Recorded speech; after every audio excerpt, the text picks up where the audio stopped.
What's up, folks? Welcome back to the Whoop Podcast, where we sit down with the best of the best.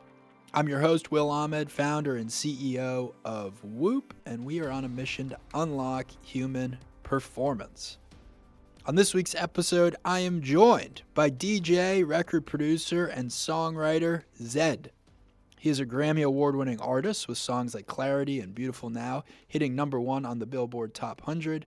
The platinum recording artist has made music with superstars like Justin Bieber, Maren Morris, Selena Gomez, Ariana Grande, Hayley Williams, and more.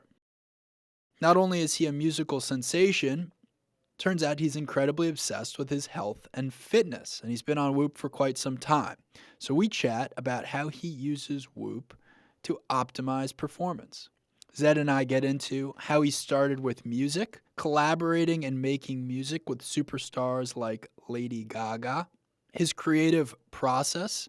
There's a lot of improvisation until he ultimately finds a way to achieve his vision for a song, how he has really prioritized his health and recovery. We get into diet, how important sleep is, grueling travel. We talk about his Whoop data and what he has coming next. He's got a great album coming out. If you have a question you want to see answered on the podcast, email us podcast@whoop.com. Call us 508-443-4952. A reminder, we've got a great offer where you can sign up for Whoop for free. That's right, free 30 days on Whoop, full Whoop experience. It's a trial. Decide if you want to become a member. And now, without further ado, here is my conversation with the world-renowned DJ and great dude, Zedd. Zedd, welcome to the Whoop Podcast. Thank you for having me. Excited to do this with you. I've been a huge fan for over a decade now. And I loved seeing just on social media that you were on Whoop, so that's how we got connected. That's right. Big fan likewise. Thank you for having me again. So you strike me as someone who cares about as much of their health and lifestyle as anyone else. Is that right? I think so. I mean, for me, the older I get, the more I realize that I can't get away with behaving like I did when I was in my early 20s, where you can eat whatever you want, you can drink whatever you want, you can not sleep, wake up feeling totally fine. That was me, frankly, from 21 to 26. And then there was some sort of switch that somebody pulled, and it was like, oh, wait, okay, so now things are changing, and I got to adjust my life a little bit. So I've been trying to be really healthy as much as possible and improve my fitness and well-being, especially considering my travel is pretty rough. So you're 33 now. 34, actually. 30, You just turned 34. And I'm 33, so we're roughly the same age. And it seems like when you first burst onto the scene, you probably had a lifestyle similar to a lot of other DJs and musicians, which was go, go, go. Well, I did like a full-on U-turn, because when I started DJing, I was traveling by myself. I didn't have a team. I didn't really drink alcohol every once in a while, and I would kind of go play my show, go back and sleep. And as I started, getting a little bit more popular, I started having a team. You have people that are around and you want to have a drink. I started doing this curve of like living a substantially less healthy lifestyle and not caring as much about important things that I value today, such as sleep and being well rested. And then when those days of drinking and partying started lasting longer than just the day you drink, I started doing the U-turn and being like, okay, I gotta figure out how to be more healthy and more active. And yeah, so now I'm back to trying to be as fit as I humanly can. And during that phase, did you ever feel like you had like a problem with substances, or it was more just that you were like, this is a lot, and if I stay at this pace, I don't know where I'm gonna end up? I don't think so. I don't think I ever had a problem with substances. I always told my team from the get-go, if I ever drink too much, if I need to stop, I need you guys to tell me, because I'll probably be the last person to admit to myself that I need help, right? But for me, it was more so that it became a habit for me to have a Jack and Coke before I go on stage, have a Jack and Coke on stage, and then if we party afterwards, which doesn't happen as often as you would think, I would have drinks afterwards. So it wasn't an excessive amount, but it became a habit. And at some point, I thought that being on stage and having this feeling that's kind of hard to put into words comes from, having the drinks and connecting with people who probably had drinks as well. And then when I really started getting into my fitness and I decided I'm just going to start playing shows sober, my first sober show, I remember being in Vegas and jumping and thinking I was drunk, but I was completely sober. And then I realized, wait, that feeling that you might think comes from alcohol isn't actually the alcohol. It is more so, being excited, being probably a bunch of adrenaline. And that was the feeling I was after. It wasn't so much the being buzzed or whatever. And that was a really important lesson for me to learn, because it made it so much easier to say, oh, then I don't really need to drink to have that amount of joy and that sensation. For that show, did you find that you were more nervous going into it than usual? I don't think I was more nervous, because I was in a band for like 8 years before I became a DJ, and I never drank anything. And the whole alcohol thing just became a thing with DJing, and it was fun. But it wasn't so much that I was nervous, because I'm very well capable DJing without having any drinks. But right. I was I would say I was concerned that I wouldn't get the same satisfaction from DJing the way I used to for the last, let's just call it 10 years, of being buzzed and having a little bit of that feeling. And I just realized partially I have more fun. Maybe because you notice more things. It's definitely helped me not be nervous for some shows, and having a drink before calms you down a little bit. I will say that. But the downside is, which I'm sure you're well aware, are all the other things that come with having had a few drinks. And I think I've been starting to realize that lately, the price you pay for having the buzz, and then you got to make the decision whether that's worth it to you or not. Well, we're going to come back to travel as well, because it looks like from your Whoop data, that's just as, that can be just as challenging as alcohol in your body. So both your parents are musicians. Mm-hmm. You get into music really young, right? Talk a little bit about just that journey of becoming an artist. Yeah, I think some of my first memories were just playing piano at the age of 3. And I started writing music since I was about 4 years old. And my parents would leave for work. We had a little keyboard with a floppy disk that you can record. At first it was like 3, and then it turned into 16 tracks. I would make some sort of song.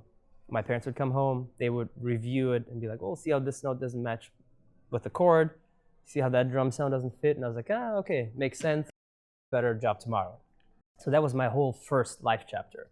And then when I turned 12 and wanted to do the opposite of what my parents wanted me to do, my brother and I started a band where he was the lead singer, guitarist, I was the drummer. So did the polar opposite of classical piano. And I did that until I was, 18, 19, 20 years old.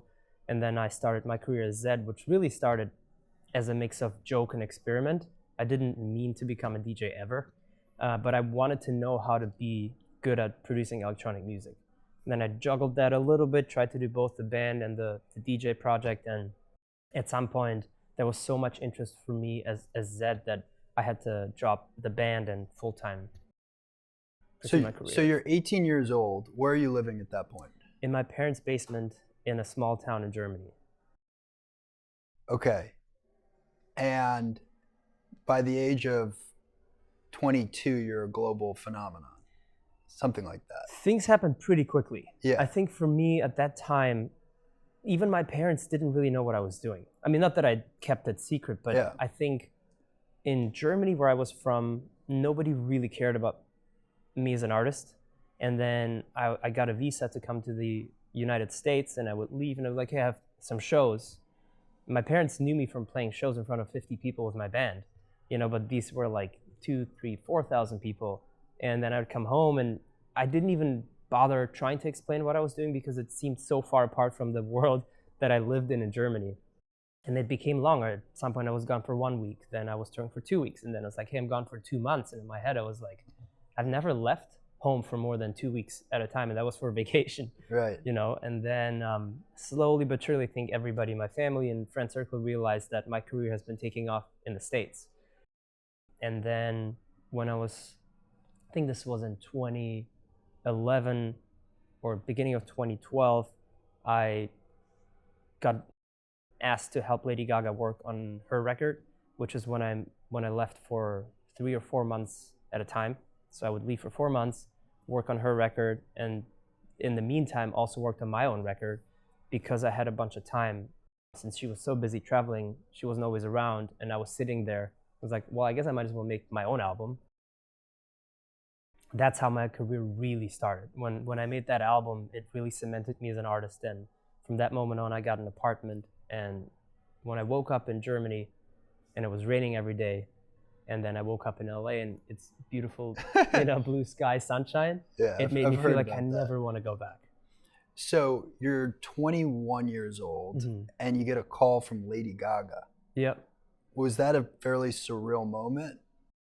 It Did was you a not stop surreal- really to think about it? And you're just kind of like, okay, I'm going to do it. Like, It was a surreal moment for two reasons. One was that I've always looked up to her. She Yeah. was the superstar that I thought would just be so far out of reach to ever even be in the same universe with. and just to place it, right? So this is 2011. 10 or 11, something like that, yeah. But I feel like she was arguably maybe the largest artist in the world at that point. It felt like right? that, Like yeah. she was in the top few. Absolutely. Like I was in college then, and I remember a lot of the Mhm. songs when we went out were Lady Yeah. Gaga.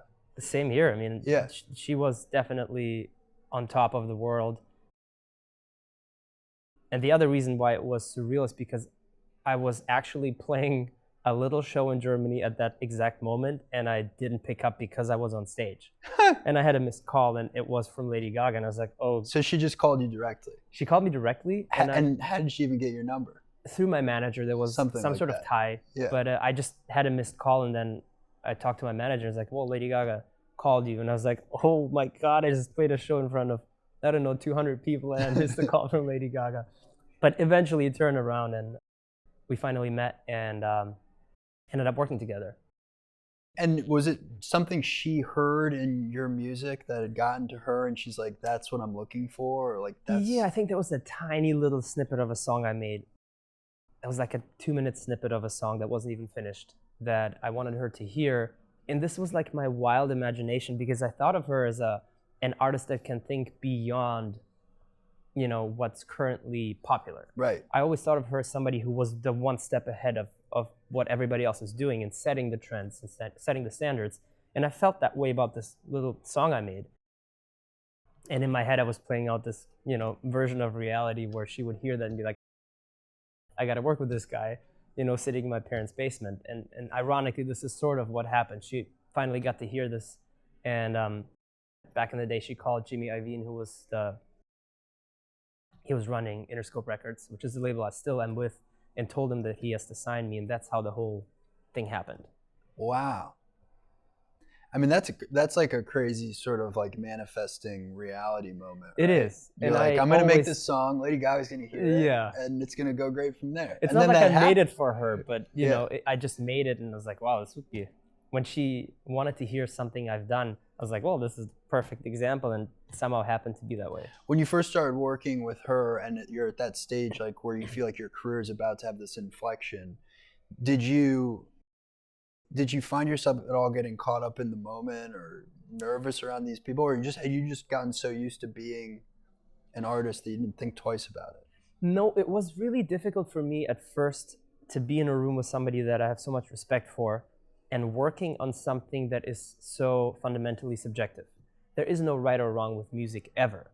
You can work on trying to achieve a certain goal of being popular with a song, making it radio friendly. Sure, you can kind of objectify certain elements of a song, but generally speaking, there's no right or wrong. The only thing there is with music is your genuine, honest opinion.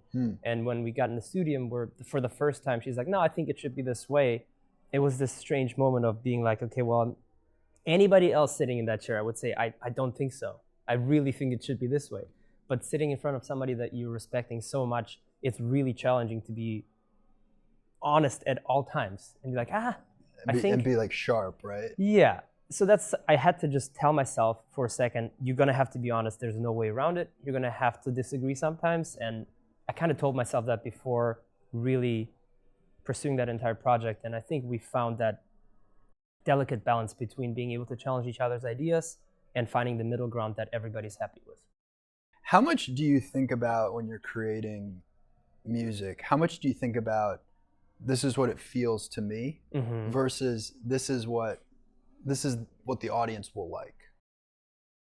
I think you can compare it a little bit to draw a comparison to your health data. You can have a couple drinks, go to bed and be like, nah, well, it wasn't that bad, but you're gonna wake up and you're gonna know, your body's gonna know that you had some drinks. Yeah. You can tell yourself that you're not gonna be caring about what people think. But the reality is that it's incredibly hard to subconsciously not make certain decisions based on what you think people will like. Right. I do my best to not think about that, but the reality is it's impossible to completely forget when you at some point had a major success, and that feeling of happiness you get from, being happy that people like something, that becomes a drug.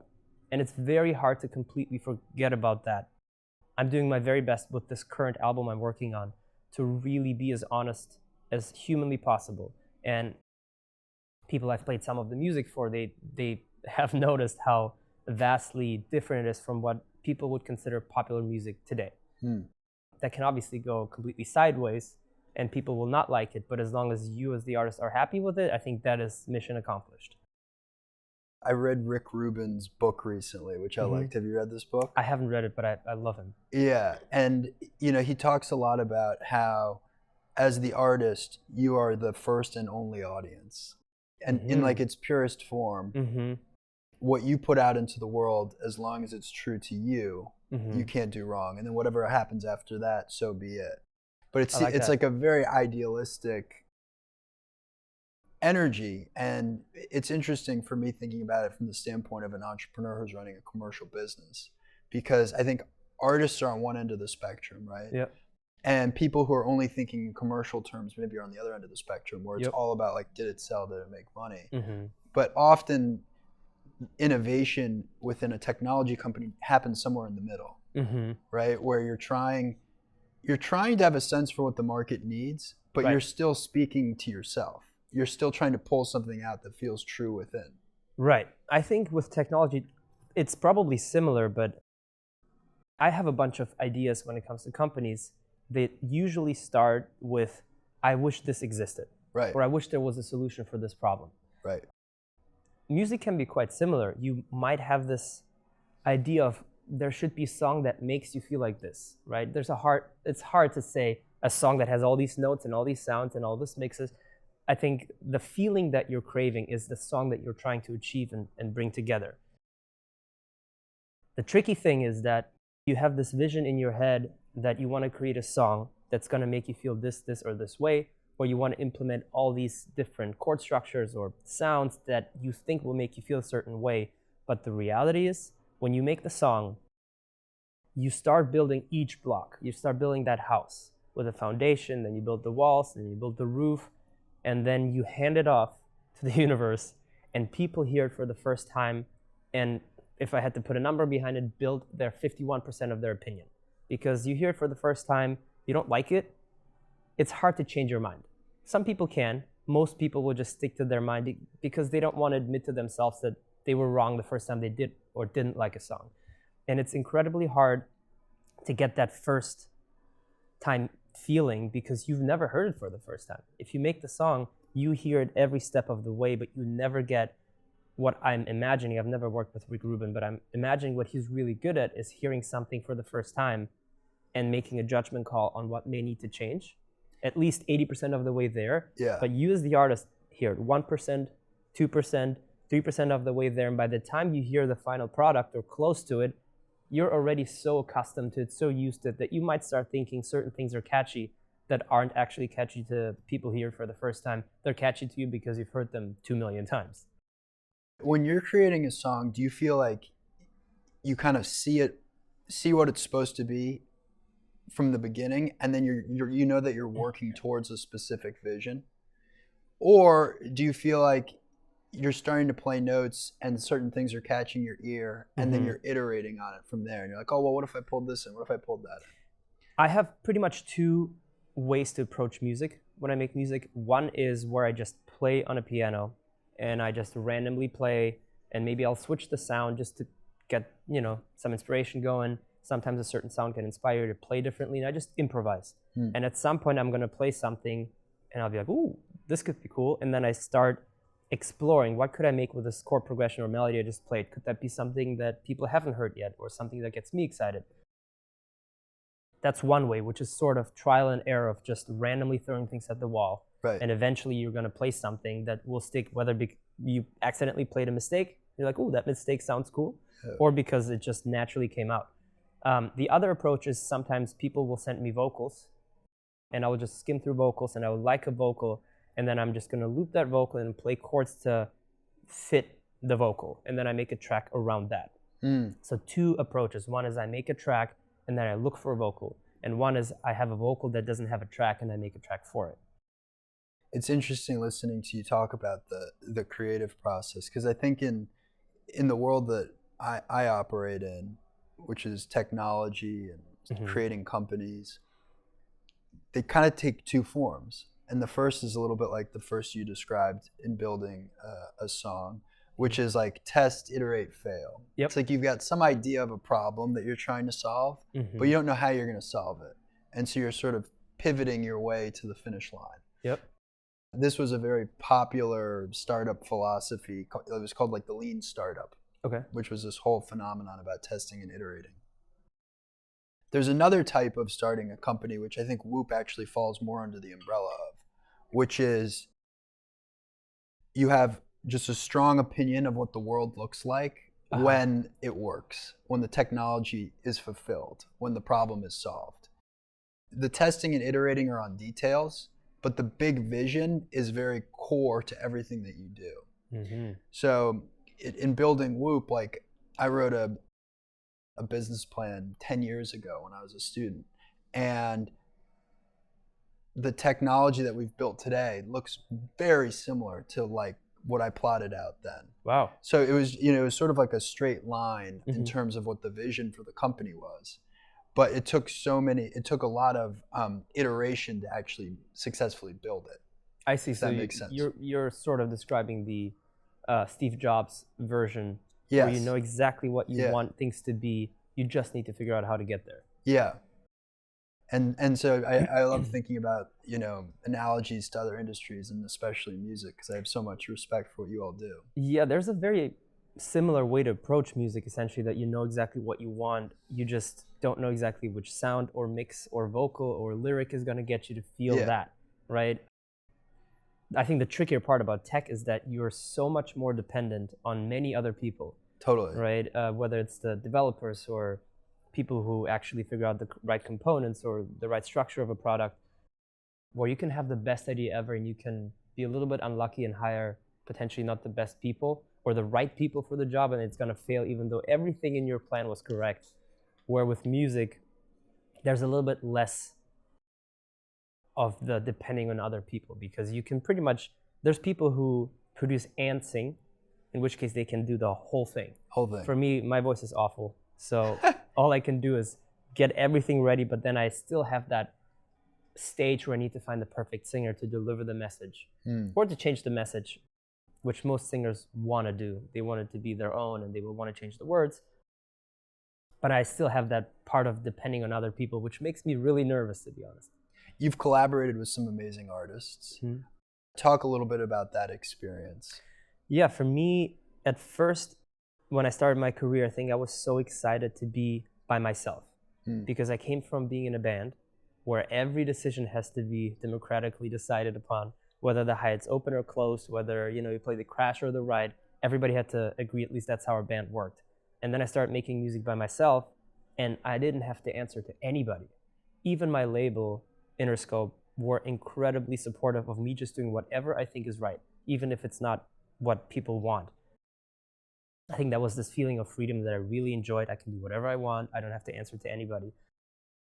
And then once I started getting more into working with vocalists and collaborating more, because I realized you can burn yourself out very quickly trying to do everything by yourself, it kind of got a little bit more into the realm of, well, now there's more people that are going to be like, well, I don't want this to be this way. I want it to be that way. And I really had to learn to let go and just be a good collaborator. And I think I've learned so much working with all these artists, because every artist is like a work of art by themselves. And working with them, you learn so much about just humans. Sometimes I tend to think that my job when I produce a vocal is more so being like a therapist and getting the best out of a singer in that moment, in that day, making sure that they're happy, comfortable, feeling safe, because they're being vulnerable when they speak about things that, or want to sing about things that happen to them. I don't want a singer to, necessarily say something that somebody else wrote. People want it to be personal.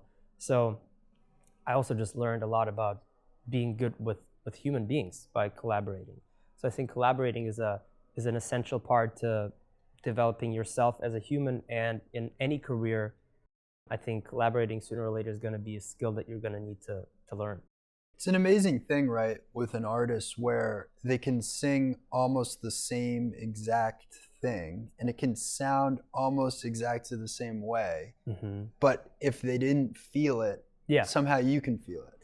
I think it's so easy to feel whether somebody is believable or not. At least for me, maybe I have the Yeah, ear I for mean, you're that. there.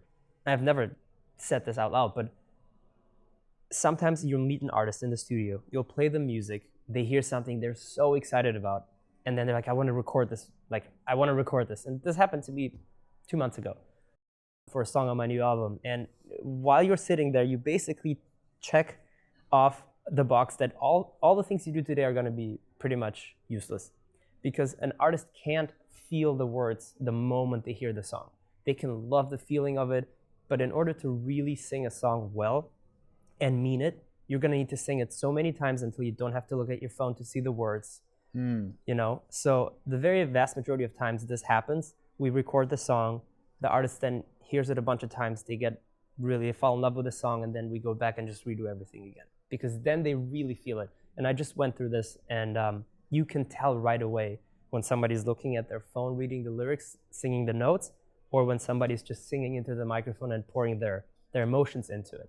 So it's something you got to really be careful of when recording vocals, is that you want to make sure that somebody is vulnerable, honest, and believable when they sing those words. That's an amazing process, and it makes perfect sense that like it needs to get to a place where they're not even thinking about, you know, is the note right, is the word right? Exactly. But they're just feeling it come through. Because notes you can fix with technology easily. Yeah. Timing you can fix, but what you can't fix yet, I suppose, right, is that feeling when just us as human beings, when somebody comes to you and tells you something, you're going to be like, I don't believe you. Or you're going to be like, oh yeah, I'm so sorry, right? That feeling that we have developed as humans to basically differentiate a lie from the truth. The same thing applies to music. When somebody sings, you're going to be like, I don't believe that, and you're not going to like it. Let's talk a little bit about health and fitness. Mm-hmm. At what point, it sounds like it was around 26, 27, that you're like, okay, I'm going to dial it up with my health and fitness. Something like that. 26, 27-ish is when I started gaining weight, basically. And like I got a little bit more puffy. I was like, this is strange, because I used to have to force myself to eat. I couldn't eat enough. And I was super skinny, and I started trying to eat more, and then I started gaining weight, and I was like, I'm not sure if I like that. And then the reason it's so hard for me to be fit, or if I look back in my last 10 years or so, is the travel. Is my schedule, is the day show at 2 p.m. and then the night show at 3 a.m. You know, it's so, and then you fly to, I don't know, Brazil, where you can sometimes play at 6 a.m. and you will wake up at 5, you know, and sometimes you have to stay up and play late. It's so unpredictable that it's really hard to have a good schedule. As my health, you know, naturally declines with age, I just realized that there's something I'm going to have to actively do about it to combat all the side effects of aging, essentially. The pandemic was the first time that I didn't have to travel. I was suddenly home. That's when I got my Whoop, pretty sure around then. First lesson I learned is, I need to sleep more. I didn't realize that 8 hours of sleep isn't 8 hours of sleep. It's really like 7 and a little. Yeah. I was like, okay, I always thought I sleep 8 hours, so I need 1 extra hour in bed. So one thing I learned, and the first thing I learned from Whoop, was I'm just going to go to bed 1 hour earlier than normal. And I love it. I mean, I've been doing it ever since. The other thing I learned is that I burned substantially less calories than I thought, which is the reason why I was gaining weight. Yeah. And I got really fit during the pandemic because it was the first time I just had time to wake up at the same time, go to bed at the same time, eat healthy. Because when you're traveling, sometimes you only have one little time window to eat, and you're at the airport, and that's just what you're going to eat. It's not always great and healthy.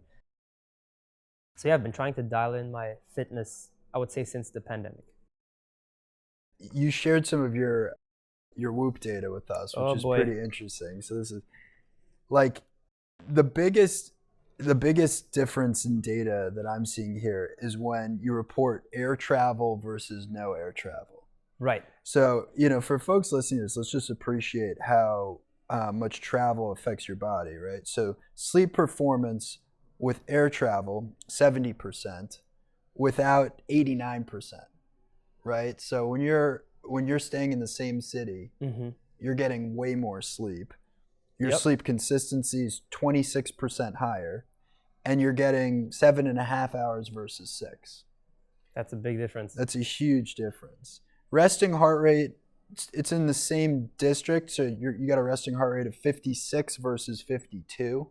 Okay. So 56 when you're traveling, 52 when you're not.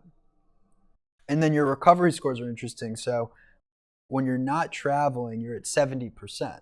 So you're like in the green. That's good. Yeah.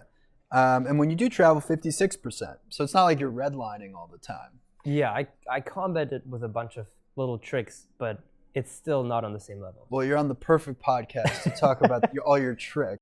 So tell us, what are your tricks? So what I've learned is, for me, consistent sleep, meaning going to bed at the same time, waking up at the same time, is going to be the best thing I can do for my body. The second best thing you can do if you can't get your consistent sleep is going to be to at least try to get that amount of sleep spread out throughout the day, which is just going to require some discipline and a little bit of practice. But it's going to be, today's a good example, right? I flew in here red eye, so I didn't have a night's sleep. So it was a matter of getting a nap in the plane I think I slept for about 2 hours. And then I got here and I slept here for about 3 or 4 hours or something along those lines. Changed the nap to sleep, do a couple there you go, things. get a recovery reset. Get my green back. But it's going to be that. And sometimes it's hard to go to bed at 5 p.m. and sleep for 90 minutes, but you're just going to have to do it if you want to feel better. At least I can only speak for myself, of course. Sure. But there's weeks when we have awful schedules where I sleep 3 or 4 times a day. That's just the only way to do it, because we have very early flights. Sometimes we have to leave right after a show to go to the airport, so there's just no night sleep. And that's the second best option, is to just be disciplined, try to sleep. I know some people can't sleep on planes, and I feel awful for people who are that, because it's a lot of my life. So I would say do your best to just sleep as many times and get your 8 or whatever hours of sleep throughout the day as you can. And do you take any supplements, or what are you doing from a diet standpoint? From a diet standpoint, when I'm at home, I eat very healthy. I have an amazing chef. I eat everything, essentially just in moderation. I try to stay low on fats and oils. I eat tons of protein. I try to keep my protein intake at just about 1 gram per pound of body weight. Yep. Supplement-wise, I take magnesium, zinc, vitamin D. I take Fedoja agrestis, ashwagandha, Tongkat Ali, creatine every day. I started taking creatine in the last year, and I've noticed it's been really helpful for muscle recovery. Yeah. I think it actually does something too cognitively. I'd seen some research on that. Yep. I didn't necessarily believe it, but I've actually felt it.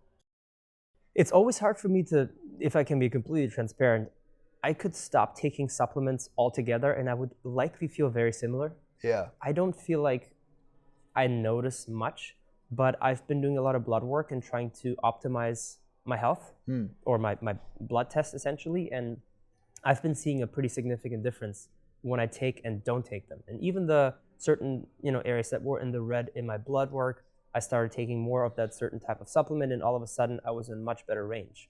So I do believe the science in that. Yeah. I think the blood test probably doesn't lie. So that's why I'm pretty consistent with my supplements. If I leave, I take little pouches and I write the date on it and make sure I take them always.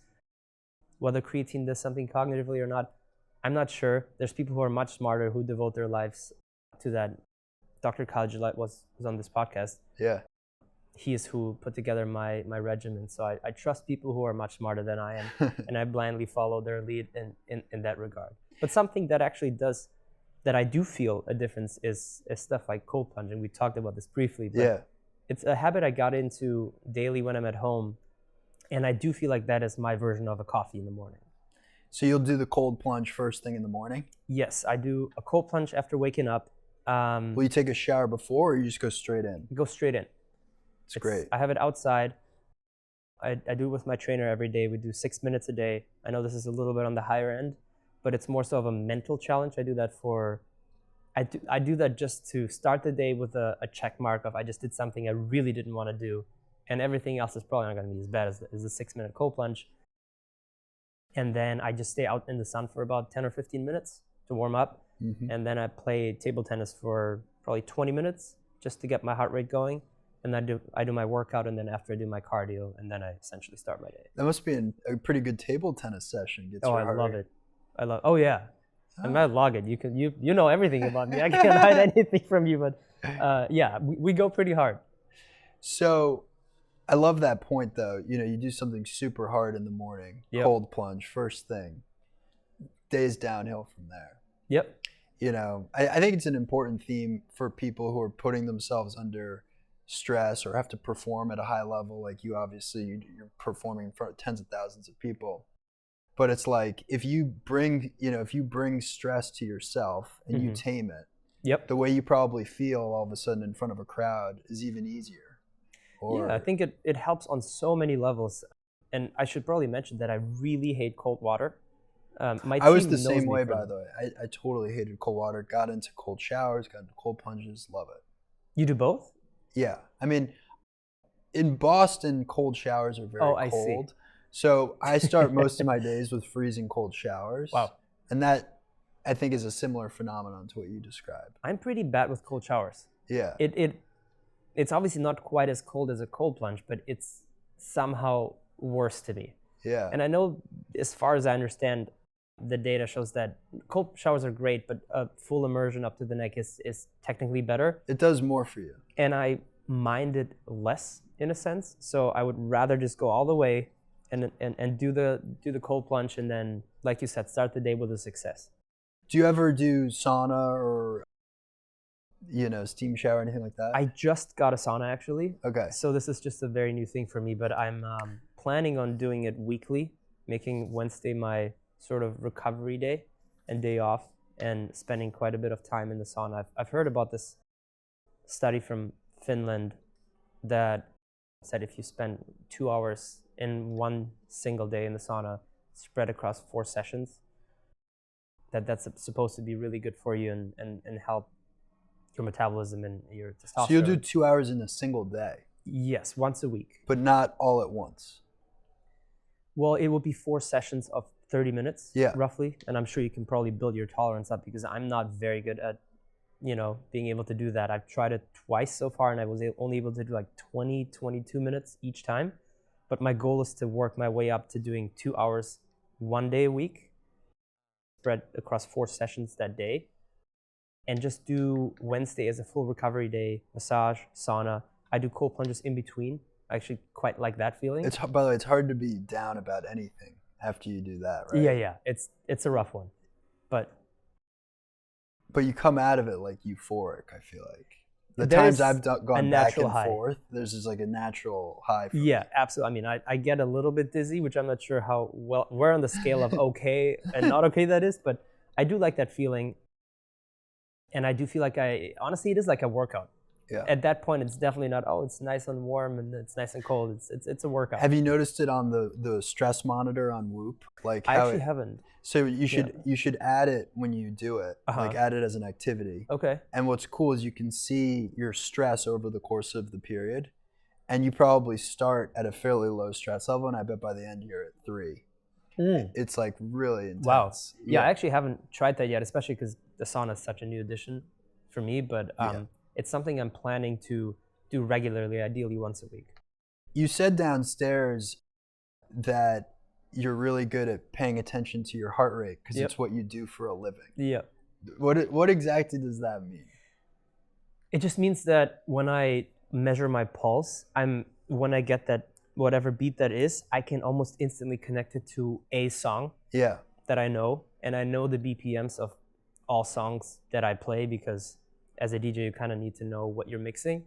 So I will hear a metronome and it will remind me of a song. And then I'll know, this is going to be 107, this is going to be 112, this is going to be 128. That's pretty amazing. Yeah, so it's a quick connection to that.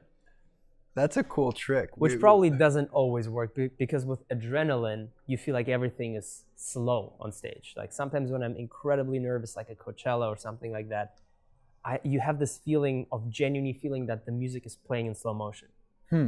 And I will look at everything like something is wrong, but it's just, you feel like everything's slowed down, I think, because you're so alert, or your heart rate is high, I'm assuming. So it can probably be deceiving, but I can roughly measure it. So you mentioned being nervous at Coachella. Mm-hmm. I mean, you don't strike me as someone who gets particularly nervous. What is it that makes you nervous? I think what makes me nervous is less so my fear of messing up, and more so the fear that something is gonna go wrong. Because the technical aspect of DJing is very simple.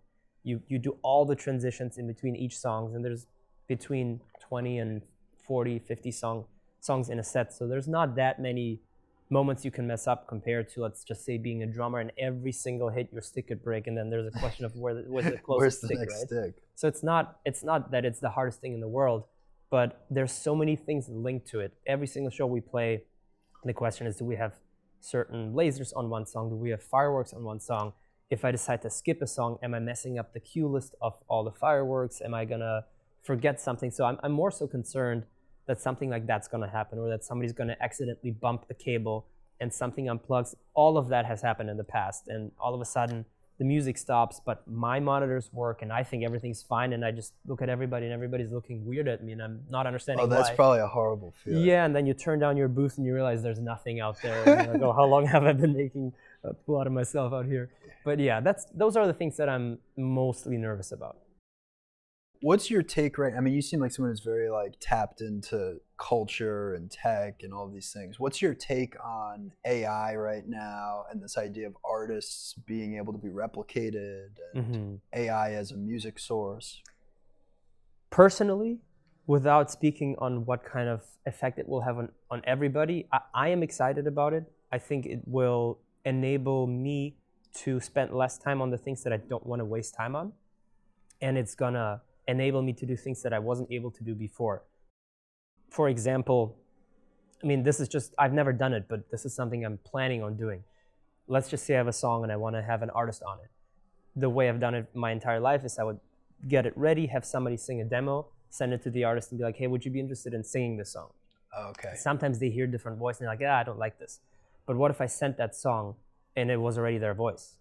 Because AI was able to convert the demo vocal to their voice. And as I'm sure you're aware, it's so unbelievably close that it's hard to tell that it's not the real singer. They might hear the song and be like, ooh, I sound really good on this. My voice feels good on this track. So this is a great application for me to be able to pitch a song to a singer that may have said no because he didn't like the performance of a demo and wasn't able to tell that the performance was the issue, not the actual song. There's a bunch of sounds that take so long to create or find. It would be so nice to be able to say, hey, make me a sound of a baseball bat hitting a screen or whatever, because that's what you want, and you just get that sound. So I'm excited about it. I'm not too worried about being replaced by AI. I really think that's at least in the foreseeable future, an unrealistic fear. I think the AI is always trained on things that humans have done in the past. And my goal with music is always to do something that hadn't been done before. Right. So I'm essentially writing material for the AI to be trained on for the future. So I'm not really concerned about it too much. That seems like a good attitude. Would you say that most artists agree with you or disagree with you? I've never asked other artists, but I would be afraid that they would disagree with me. Yeah. I think maybe it's a lack of confidence in yourself if you think that you're going to be replaced. I've always had full confidence in myself. I'm my biggest fan. I'm my biggest supporter. And I think you have to be, because you wanna know that what you're doing is amazing. Otherwise, other people likely won't think that either if you don't. So yeah, I'm not concerned about AI replacing me. I'm more so concerned about AI replacing other parts of our world faster than we can keep up with, changing the economy to make it work for the whole planet. I'm more so concerned about that. But in specifically music, I think music is so complicated. I mean, the image side of AI is pretty damn good. Yeah. If you look at Midjourney or any of those OpenAI, I think it's amazing. Yeah. It's beautiful. I mean, I've used it myself since the very beginning to get inspired for certain art. You just type in what you're imagining and you get an idea and you're like, oh, let's work on something like that. So image, I think, is amazing. I'm sure the video side of it will follow, since it's technically just 23 images in a row in a second. Tech, speaking, asking, as you guys just implemented, works pretty well. Yeah. Music doesn't really work that well. There's just so many things that have to align for it to feel good for you. Eventually, of course, it will happen, but I feel like we're still so far away from it really being able to be as good or better than humans do it. I think you're spot on. I mean, or at least you definitely have the right attitude, right? Like that's the right way to approach it. Right. Which is, hey, I'm going to bring something new to the world that the world hasn't seen. Yeah. You know, we partnered with OpenAI this year, and we obviously just announced the Whoop Coach, which came out this week. But our point of view from the early days of Whoop is that we want to make this a 24/7 coach. Yep. And so one thing I kept coming back to in my mind was, how do we make the coaching better? Because the data is amazing, wearing it's great. Like, there's a whole ecosystem that we've built around this product. But how do we quickly cut to this notion of like, what do you need now? Right. And build that connection with our members. And so that's where large language models became so exciting.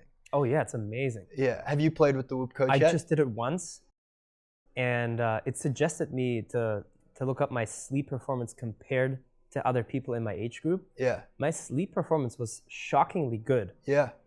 I don't remember the exact number, but it was something in the neighborhood of like 80-something% on average.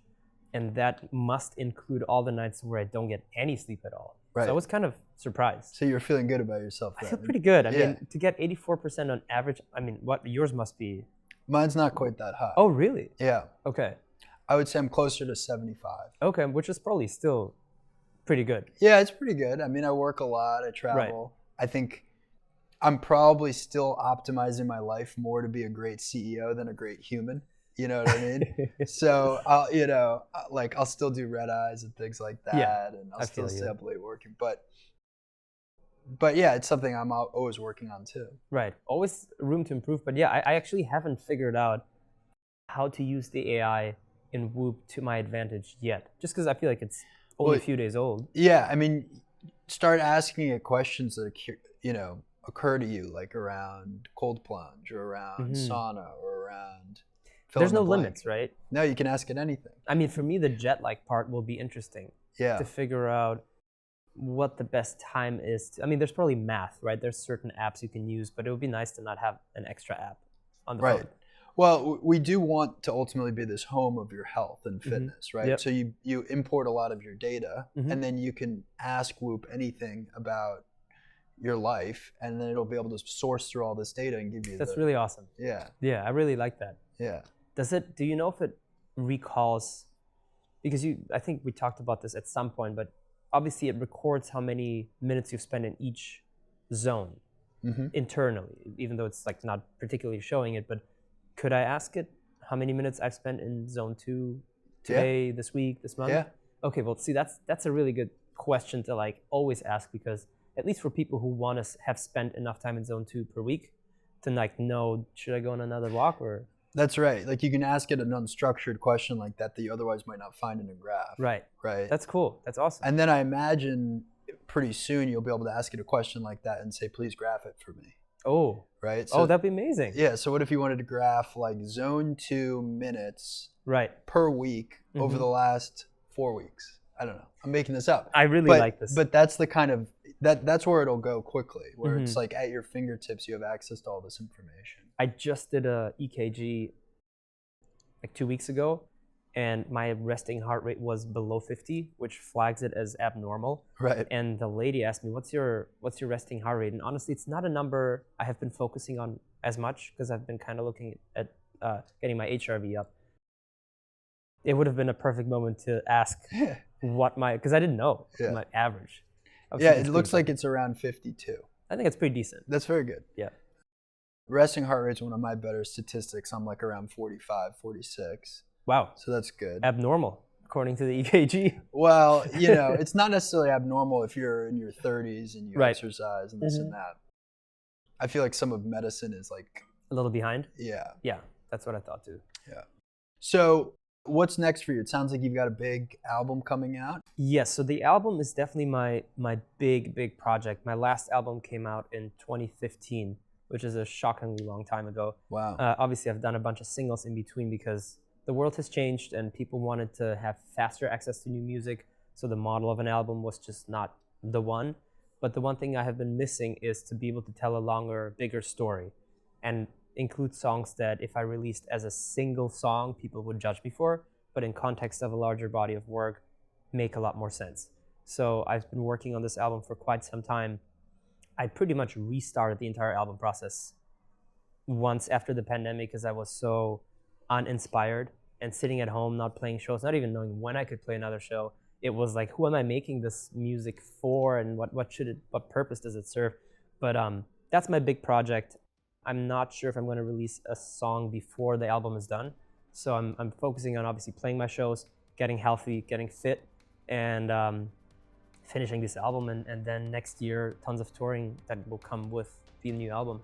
Pretty exciting. I'm very excited. Well, look, this has been a real pleasure getting to sit down with you, man. And grateful to have you on Whoop. Thank you so much. My pleasure. Thank you. Big thanks to Zed for joining me on the show today to discuss life on the road, his creative process, his views on high performance, and how he optimizes his health. If you enjoyed this episode of the Whoop Podcast, please leave a rating or review. Please subscribe to the Whoop Podcast.